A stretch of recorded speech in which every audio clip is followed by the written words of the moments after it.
마음의 실상은 다음과 같습니다. 영화는 한 장면, 한 장면의 필름들이 모여져서 하나의 줄거리로 전개되어 나가는 것입니다. 인간의 마음도 필름의 한 장면, 한 장면처럼 순간순간의 마음들이 모아져서 지속됩니다. 개미들이 줄지어 갈 때 멀리서 보면 하나의 선으로 연결되어 보이지만 사실은 한 마리씩 떨어져서 가고 있습니다. 개미가 한 마리씩 있는 것처럼 인간의 마음도 개미처럼 순간의 마음들이 모여서 지속됩니다. 한순간의 마음은 생멸하므로 다음 마음과 다르며 한 생 역시도 생멸하므로 다음 생과 다른 것입니다. 그러나 마음에는 과보가 전해져서 지금과 지금 이후나 천생과 이생이 같은 것이 아니며 같지 않은 것도 아닙니다. 같은 마음이면 상견에 빠져 무상을 부정하게 되고 다른 마음이면 단견에 빠져 원인과 결과를 부정합니다. 그렇다고 하면 마음이 전생의 마음과 이생의 마음이 같은 마음도 아니고 다른 마음이라고 할 때 이 의미는 무엇일까요? 전생과 이생을 연결하는 것은 바로 원인과 결과라는 과보이지 마음이 있는 그대로 옮겨온 것은 아닙니다.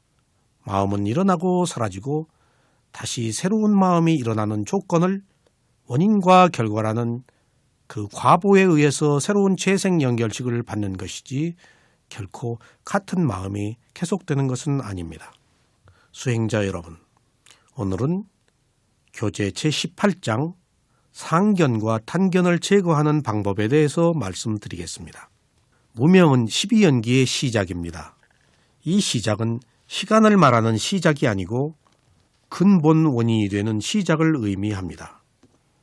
그래서 무명 이전으로 더 거슬러 올라갈 것이 없습니다. 그러나 무명을 강화해 주는 것이 있습니다. 이것이 바로 내가 있다고 하는 유신견입니다.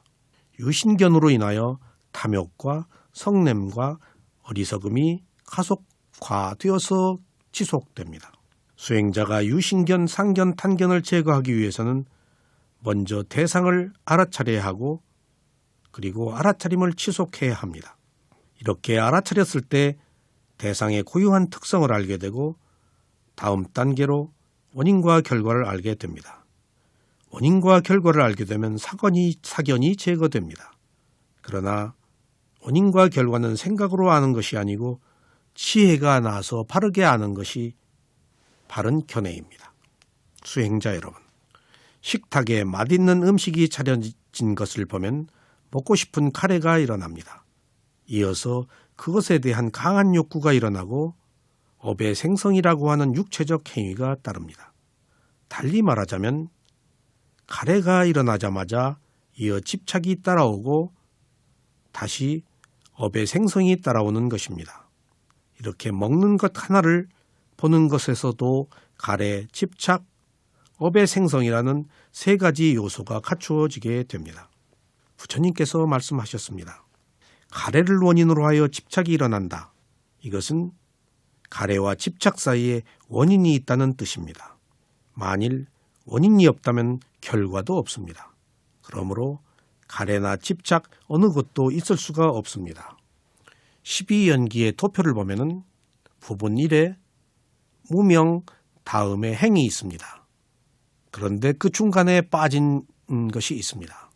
무명과 행을 이어주는 것은 무엇일까요? 그것이 바로 원인입니다. 무명을 원인으로 행이 일어납니다. 그러니까 무명과 행이 그냥 연결되는 것이 아니고 반드시 원인에 의해서 일어나고 그 원인이 행이라는 결과를 가져오는 것입니다. 그래서 무명은 연기이고 이때 행은 연생입니다. 원인에 의해서 새로 생긴 것이기 때문입니다. 그러면 무명에 의해서 일어난 행이 결과이지만은 다시 이 결과가 원인이 되어서 행을 원인으로 재생 연결식이 일어나는 것입니다. 여기서 원인을 빨리어로 빠짜야라고 합니다. 빠짜야는 원인, 조건, 동기, 연이라는 뜻을 가지고 있습니다. 이때 연은 연기를 말합니다. 연기는 조건 지어진 법 또는 원인으로서의 법과 조건에 따라 생긴 법을 말합니다. 이처럼 연기에서는 원인이 매우 중요한 위치를 차지합니다. 이 세상에 원인 없는 결과는 없습니다. 그 어떤 것이 되었건 어떤 조건에서 어떤 원인이 반드시 있어서 그 다음에 결과가 생깁니다. 위파사나 수행을 할 때 원인을 알려고 하면 사유가 됩니다. 그리고 모든 일에는 가까운 원인으로부터 여러 가지 다양한 원인이 있기 마련입니다. 원인을 아는 것은 매우 중요합니다. 그러나 생각으로 원인을 알려고 하면 안 됩니다. 그것은 사유에 빠지기 때문입니다. 진정한 바른 원인을 알려면 알아차린 결과로서 원인을 아는 지혜가 필요합니다. 그래서 원인은 지혜에 의해서만이 알 수가 있습니다. 원인은 결과를 가져오고 결과가 다시 원인이 되어 다음 결과를 가져옵니다. 이것이 바로 원인과 결과의 법칙입니다. 우리가 살고 있는 모든 것의 근본 원인은 무명과 가래입니다. 그러나 무명과 가래를 일으키는 것은 유신견을 원인으로 한다는 사실 또한 다시 한번 유념해야 되겠습니다. 수행자 여러분, 다시 그 다음 연결고리는 집착을 원인으로 하여 업의 생성이 일어난다입니다. 업의 생성은 원인이 되는 집착이 없이는 존재할 수가 없습니다. 집착은 일어날 뿐만 아니라 또한 다음 현상이 일어나기 위한 원인을 남기며 사라집니다. 그러므로 이때의 원인은 인과관계에서 연속을 의미합니다. 수행자 여러분, 모든 존재는 가래와 집착 그리고 업의 생성이 끊임없이 연속하여 일어나는 소용돌이 속에서 회전하고 있습니다. 우리는 우리 자신의 내부에서 실제로 일어나고 있는 것들이 무엇인지 살펴보고 이것이 과연 연기법에서 말하는 바와 같이 일치하는 것인지 탐구해 보아야 하겠습니다. 가래를 원인으로 하여 집착이 일어납니다. 여기서는 가래와 집착 사이의 원인을 독립된 요소로 여겨서는 안 됩니다. 이것은 단순히 원인과 결과를 연속적으로 이어주는 역할을 하고 있는 것으로 이해해야 하겠습니다. 분명한 것은 집착은 원인이 되는 가래로 인해서 일어나며 가래는 집착이 일어나게 되는 원인을 남기면서 사라지는 것입니다. 그러므로 가래를 원인으로 하여 집착이 일어난다고 말합니다. 수행자 여러분, 집착은 왜 일어납니까? 저절로 일어납니까? 아니면 가래로 인해서 일어납니까? 그렇습니다. 집착은 가래를 원인으로 해서 일어납니다. 가래와 집착과 업의 생성이 원인과 결과에 의해서 이루어지고 있기 때문에 상견과 단견은 잘못된 것입니다. 유신견, 상견, 단견은 원인과 결과가 배제된 견해입니다. 모든 일은 원인과 결과이므로 상호 의존적입니다. 그러므로 모든 것들은 일방적이지가 않습니다. 이 세상에 일방적인 것은 없습니다. 이제 수행자는 집착이 가래로 인해서 일어난다는 사실을 분명하게 알게 되었습니다. 수행자들이 연기의 법칙을 이해하고 익숙해질 수 있도록 하기 위해서 집착이 가래로 인해 일어난다는 사실을 여러 번 강조하였습니다. 수행자는 이를 통해서 이 세 개의 현상들이 저 스스로 원인 없이 또는 우발적으로 일어난다는 생각과 관념을 없애야 하겠습니다. 선행하는 현상인 가래는 집착이라는 결과가 일어나도록 길을 열어줍니다. 이처럼 집착이 일어나기 위한 길을 만드는 것이 바로 가래입니다. 그러므로 집착은 가래를 원인으로 하여 일어납니다. 수행자는 이와 같은 사실에 대해서 숙고해야만 하겠습니다. 수행자가 이러한 연결고리를 분명하게 알면 연기법을 잘 이해할 수 있게 됩니다. 더 나아가서 현재의 결과에 앞서 일어난 과거의 원인의 결과입니다.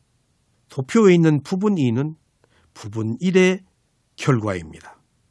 또한 여기에서 과거와 현재 그리고 현재와 미래 사이에 연결고리가 있음을 잘 이해해야 하겠습니다.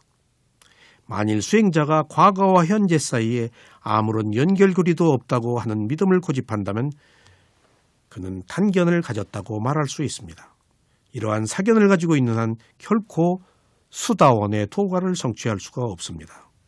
12연기의 12가지 요소는 낱낱이 원인과 결과로 진행되지만 크게 보면 부분 1과 부분 2가 원인과 결과로 연속되고 부분 2와 부분 3이 원인과 결과로 연속되고 부분 3과 부분 4가 원인과 결과로 연속된다는 사실을 알 수 있습니다. 수행자 여러분, 우리가 먹고자 하는 욕망이 일어나면 먹는 것에 대한 강한 집착이 따라오고 다시 신업인 행위와 구업인 말이 따라옵니다. 즉 어떤 사람은 지금 너무 배가 고파서 밖에 나가 음식을 먹어야겠어 라고 말하게 되는 것입니다. 연기는 이렇게 계속 이어집니다. 먼저 먹고 싶은 카레가 일어나서 집착이 일어나는 것을 원인으로 남기며 사라집니다. 이때의 집착은 카레와 집착 사이에 연결고리로 작용하는 원인이 있기 때문에 일어날 수가 있다는 것을 이해해야만 하겠습니다. 또한 집착은 업의 생성이 일어나는 원인을 제공하고 사라집니다. 그러므로 이것은 의식이 작용하여 연결되는 것으로 볼 수가 있습니다. 이로써 현상은 단지 일어날 뿐만 아니라 새로운 현상의 자리를 내주면서 사라진다는 것이 분명해졌습니다. 그렇다면 이제 수행자는 상견의 속박에서 자유로워졌다고 말할 수가 있습니다. 이렇게 우리는 상견과 단견의 원인과 결과를 비교해 보았습니다.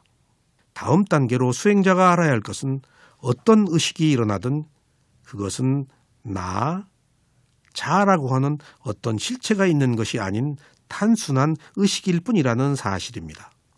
탐욕과 성냄과 어리석음, 그리고 온갖 종류의 의식이 일어나는 것은 자연스러운 일로서 수행자는 그것들이 단순한 의식일 뿐 그 이상이 아님을 잘 인지하고 있어야 하겠습니다. 어떤 의식이 일어나든 수행자는 거기에 집중하여 각각의 의식이 일어날 때마다 그 일어남을 알아차려야 하겠습니다. 또한 이러한 의식은 나, 자, 나 자신, 내 것 등으로 인격화할 만한 것이 없는 단순한 정신적 현상일 뿐이라고 알아야 하겠습니다. 수행자 여러분, 탐진치가 일어났을 때 이것을 알아차리지 못하면 유신견을 가진 상태가 되지만 탐진치를 알아차리면 단지 대상에 불과한 것으로 바뀌기 때문에 유신견이 사라집니다. 알아차릴 때는 대상과 아는 마음밖에 없으므로 사견이 붙지를 못합니다. 그래서 우리가 수행을 계속하는 동안 조금씩 유신견이 사라지는 과정을 겪습니다. 안식이 일어날 때 보는 자가 없으므로 보는 것은 내가 아니고 이식이 일어날 때 듣는 자가 없으므로 듣는 것은 내가 아닙니다. 이것은 단순한 들음일 뿐이지 거기에 나, 자, 나 자신, 내 것 등으로 인격화할 만한 것이 아무것도 없습니다. 수행자가 대상을 볼 때 보는 자가 자신이라고 생각하는 이러한 믿음이나 견해를 유신견이라고 합니다. 만일 수행자가 자신이 보고 있는 것을 아는 것이 단지 안식일 뿐이고 의식의 무더기일 뿐이라고 지각한다면 거기에는 단지 몸이 있다라는 유신만 있지 그것이 나의 몸이라고 하는 유신견은 없는 것입니다. 수행자 여러분, 유신은 단지 몸이 있다는 견해로 바른 견해입니다. 그러나 유신견은 나의 몸, 나의 마음이라고 아는 잘못된 견해로 바르지 못한 견해입니다.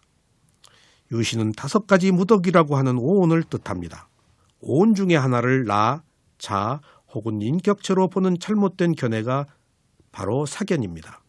예를 들면 안식이 일어날 때 내가 보는 것이라고 여긴다면 이것이 유신견입니다. 이상 유신견에 대해서 어떻게 제거할 것인가에 대해서 말씀을 드리고 다음 시간에 계속 드리겠습니다.